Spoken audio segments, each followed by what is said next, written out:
ভুলে যাও, মরে গেছে আয়েশা। আমিও তোমাকে ভুলে যেতে চাই, আমিও চাই, কিন্তু তোমার হাসি সেটা হতে দিচ্ছে না। যে নম্বরে কল করেছেন সেটি বন্ধ আছে। আসসালামু আলাইকুম। ওয়ালাইকুম আসসালাম, বলুন।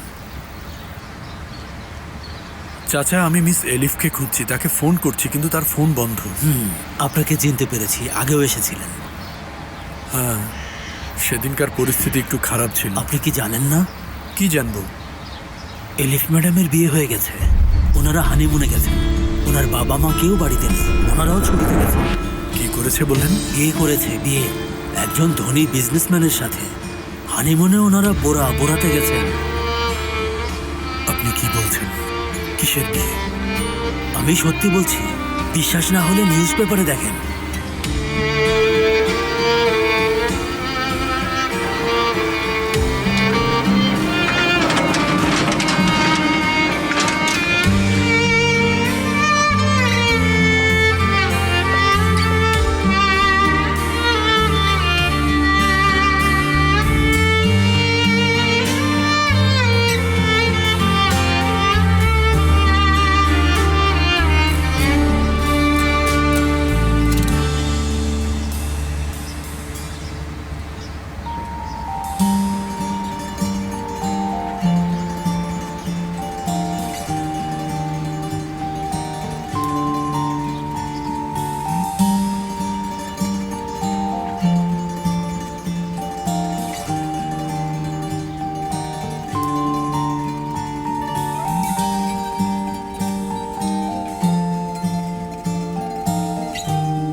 তুমি ওর নাম রাখতে চাও মা? আপনি রাখুন না বাবা। হাসান, হাসান থাক, এটা তোমার দাদার নাম। সদরুদ্দিন উম্মানের ছেলে আর সঙ্গুলের ছেলে, তোমার নাম হাসান রাখা হলো। আউযু বিল্লাহি মিনাশ শাইতানির রাজিম, বিসমিল্লাহির রহমানির রহিম। আল্লাহু আকবার, আল্লাহু আকবার, আল্লাহু আকবার। হে আল্লাহ, এই শিশুটিকে তুমি দীর্ঘ আর সুস্থ জীবন দান করো, সে যেন তার দেশ ও জাতির জন্য একজন ভালো সন্তান হয়ে গড়ে উঠতে পারে। আমিন, আমিন। আমিন। তোমাকে অভিনন্দন মা। ধন্যবাদ বাবা।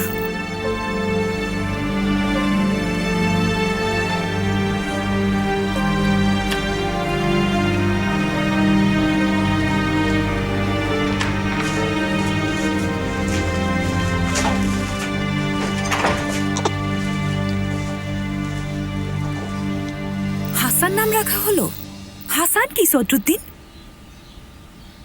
আমার ছেলের নাম ইয়ামুর রাখতে চেয়েছিলাম। ইয়ামুর কি কোনো বাচ্চার নাম? বোকা নাকি তুমি? হায় আল্লাহ! আমার ছেলে তার দাদার নাম নিয়েছে। উফ উফ, সদরুদ্দিন অন্তত শেষে তার নামটা হাসান থাক। দেখো, ইয়ামুর হাসান কত সুন্দর লাগছে। আচ্ছা শোনো সঙ্গুল, ইয়ামুর আর তোপরাকে আমাদের ধ্বংস করেছিল। প্লিজ, বাবা ওর নাম হাসান রেখেছে, ব্যাস শেষ। যে শিশুটিকে আমি জন্ম দিয়েছি তার নামকে আমি নিজে রাখতে পারি না? কোথায় থাকি আমি? কি ধরনের জীবনযাপন করি? আমার বাবা, আমার সোনা, এই যে, আমার সোনা। সঙ্গুল। দাঁড়াও, এই তো হয়ে গেছে। সঙ্গুল শোনো, এরপর আমাদের যদি একটা মেয়ে হয়, তুমি কি তার নাম মিহিরিমা রাখবে নাকি হেতিজা রাখতে চাও? তোমার যেটা খুশি সেটাই রাখতে পারবে, কিন্তু এটার বাইরেও না প্লিজ। শোনা বাবা, আমার হাসান, আমার কিউট বাবা। সদরুদ্দিন, সঙ্গুল প্লিজ। আজ রাতে আমরা একসাথে ডিনার করতে পারি? তোমার সাথে বিশেষ কথা আছে। শিওর, তুমি যেটা বলবে। ধন্যবাদ তোমাকে। আমাদের বন্ধু খারাপ খবর পেয়েছে। কি খারাপ খবর?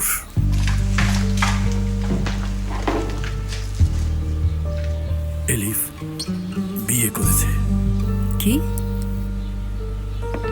ওরা হানিমুনেও গেছে, ওয়েবোরা দ্বীপপুঞ্জে। বাবা, তুমি নিজেই তো ওকে বলেছিলে বিয়ে করে ফেলতে। বলেছিলাম। বাবা, কি করে জানবো 3 মাস পর জেল থেকে বের হয়ে আসবো?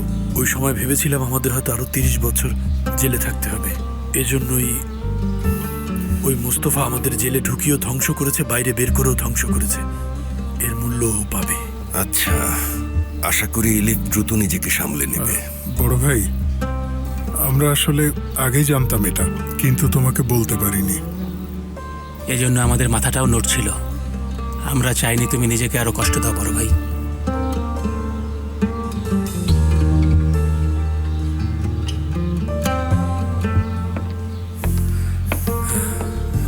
যাই হোক বাবা, কষ্ট পেও না। যা হয়েছে ভুলে যাও। মেয়েটা হয়তো ঠিকই করেছে। ব্যাপারটা আসলে এমনই, যা হওয়ার হয়েছে।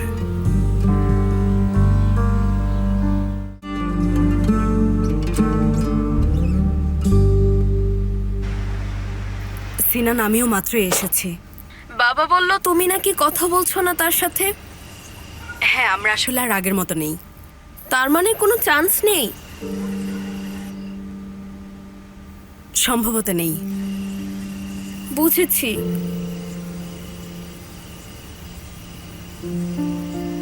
আমি বুঝতে পেরেছি আয়েশা আন্টি। আগামীকাল আমার জন্মদিন। তাই নাকি? হ্যাঁ, তাই তুমি যদি আমার জন্য গিফট কিনতে চাও তাহলে সেটা কুরিয়ারেও পাঠাতে পারো। ঠিক আছে, পাঠিয়ে দেব। কলিং বেল বাজছে, তোমাকে পরে কল করি। ঠিক আছে, ভালো থেকো।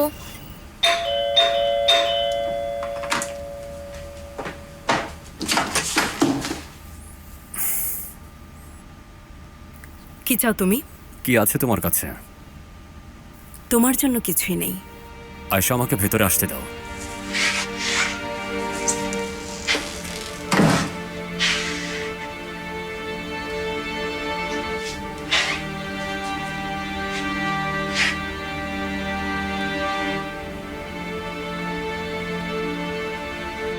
আমাকে তুমি আর একটা চান্স দাও।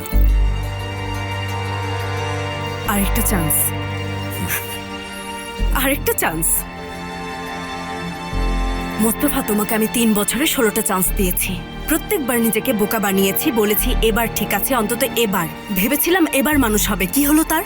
মানুষ হইনি। আসলেই হওনি মোস্তফা, আর হবেও না তুমি। প্রত্যেকবার নিজেকে সামনে ঠেলে দিয়েছি, নিজেকে বলেছি লোকটাকে তুমি ভালোবাসো, সেও তোমাকে ভালোবাসে। দেখো আয়শা, তোমার এই যুদ্ধে তুমি একদিন অবশ্যই জিতবে। তুমি একদিন অনেক সুখী হবে। আমি আসলে বোকার মতো নিজেকে এসব বুঝিয়েছি।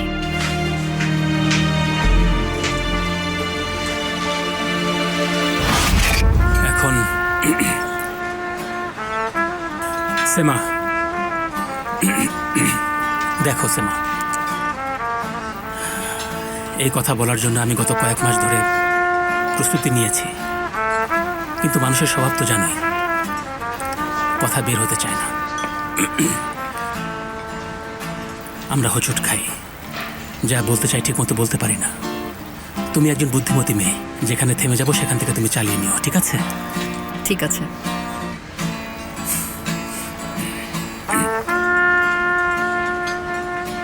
আসলে বিয়ে একটি অত্যন্ত পবিত্র বিষয়, আর এটা ঘটানোর জন্য একটা ছেলে, একটা মেয়ে, দুজন লোকের প্রয়োজন হয়। আমি একটু ব্রেক নিয়ে আসি। ঠিক আছে, যাই মনে হয় বলো, কিন্তু এত বেশি বাজে বকো না। ঠিক আছে। ঠিক আছে। আরে তুমি তো আমার মাথাটাই ঘুরিয়ে দিলে। আমি বরং বলেই ফেলি, তুমি কিন্তু বাধা দিবে না। এখন যা বলতে চাচ্ছি,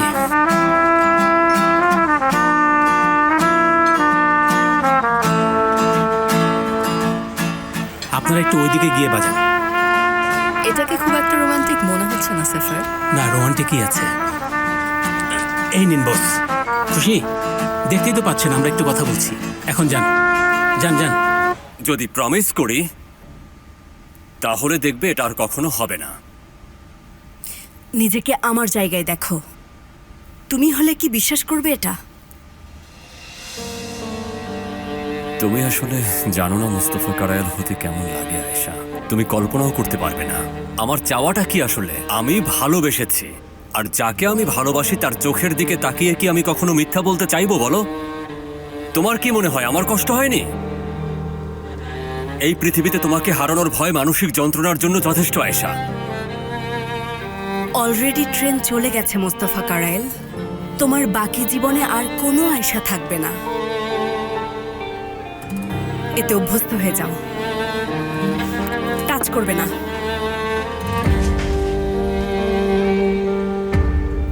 তুমি জানো তুমি কি?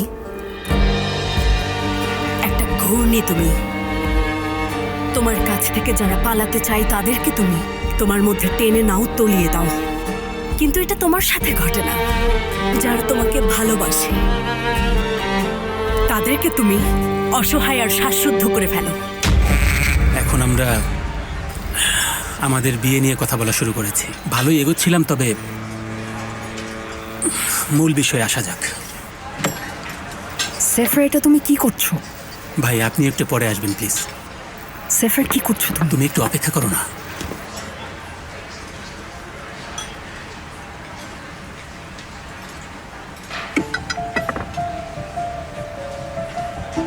এখন হয় তুমি আংটিটা তোমার আঙুলে পড়বে, নয়তো অপশন আছে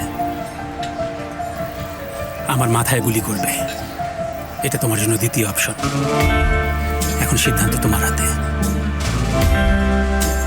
আমার মনে হচ্ছে তুমি এইমাত্র আমাকে প্রপোজ করলে। সম্ভবত। এখন তোমার কি মত? একটু ভাবতে পারবো আমি? না, পারবে না।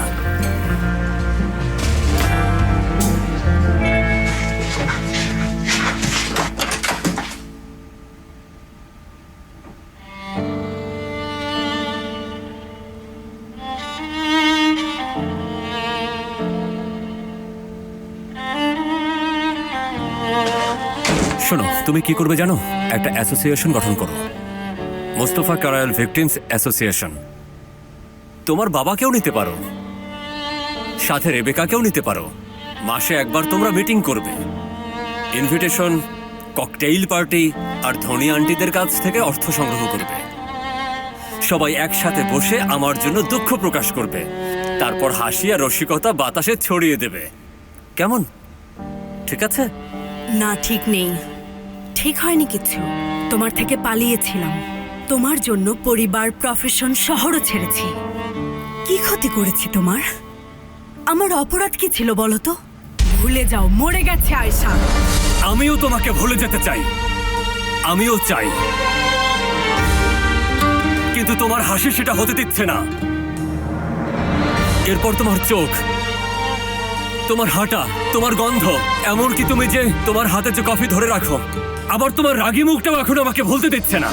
করবোটা কি আমি, বলো? এই কথা আমি অনেক শুনেছি মোস্তফা। ভালোবাসার স্বাদ মিটে গেছে। শোনো, আমাদের এখন কি করলে ভালো হয় জানো? মন দিয়ে শোনো। চলো দুজনে এটা শেষ করি। ভেবে নেই এটা কখনোই ঘটেনি, যেন কিছুই হয়নি, ঠিক আছে? মনে হয় এতে কাজ হবে। অলরেডি হয়েছে।